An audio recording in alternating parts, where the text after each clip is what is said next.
Now, tonight, for mask mandates, Joe Biden's disjointed COVID-19 policy has been an utter train wreck. One reason for the Adam Schiff show, as I call it, Joe Biden does whatever Dr. Anthony Fauci tells him to do. Sadly, Fauci, we now know, is dishonest, corrupt, self-interested, a government doctor, God complex, cares more about his own personal fame and celebrity status in Democratic circles than he does in protecting the country.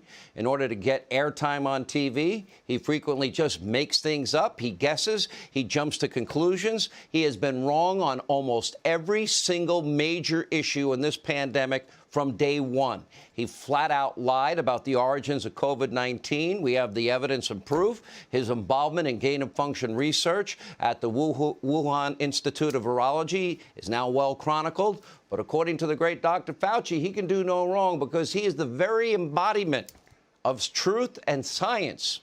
Take a look. Anybody who's looking at this carefully realizes that there's a distinct anti-science flavor to this. So if they get up and criticize science, nobody's going to know what they're talking about. But if they get up and really aim their bullets at Tony Fauci, well, people could recognize there's a person there, so it's easy to criticize. But they're really criticizing science because I represent science. That's dangerous.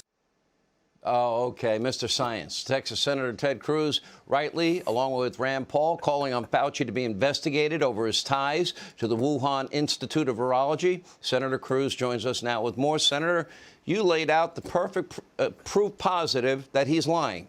He knew about gain of function. He knew that the NIH contributed money to it, and he lied. Tell us the chronology. Well, I got to say, you know, Dr. Fauci, I think, is the most dangerous bureaucrat in the history of the country. You know, he talked a moment ago, you just played, about hurting science. I don't think anyone has hurt science, has hurt the credibility of the CDC, has hurt the credibility of doctors more than Dr. Fauci, because throughout this pandemic, he's been dishonest, he's been political, he's been partisan, and the American people know it.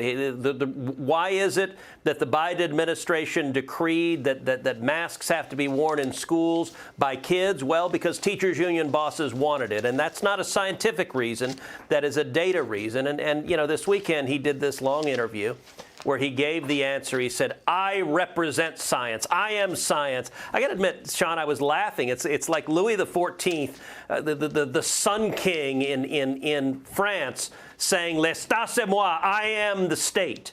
It is this delusion of grandeur that you cannot criticize him. And it was very striking. You know, in the course of that interview, he was asked about, I asked the Attorney General Merrick Garland if he's going to investigate and prosecute Dr. Fauci for lying to Congress. And Margaret Brennan asked him about that. And what did Fauci do? He didn't discuss any of the substance. Instead, he just attacked and engaged in ad hominem attacks. He basically did the Beavis and Butthead defense. He just screamed liars at everything.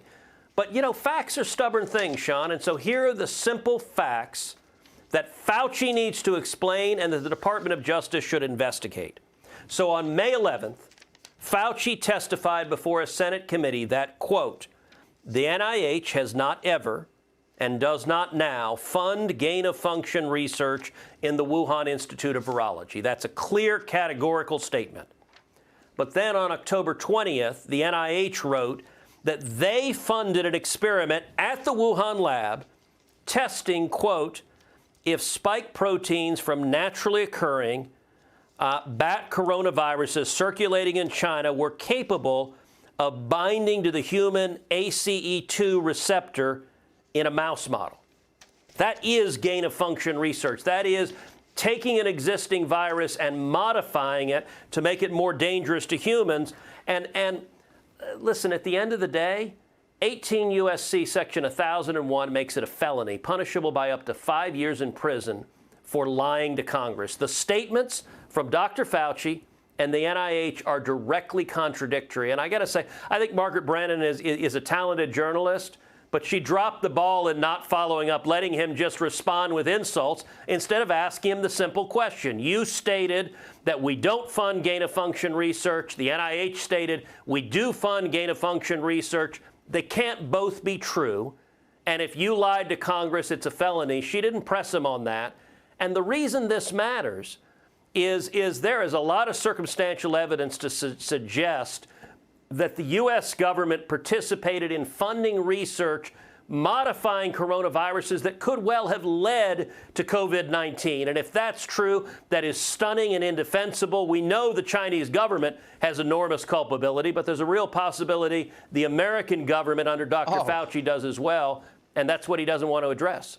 I think you're right. His testimony, I think it was May 11th, and the letter from the NIH on October 20th are directly contradictory. Hey, Sean Hannity here. Hey, click here to subscribe to Fox News YouTube page and catch our hottest interviews and most compelling analysis. You will not get it anywhere else.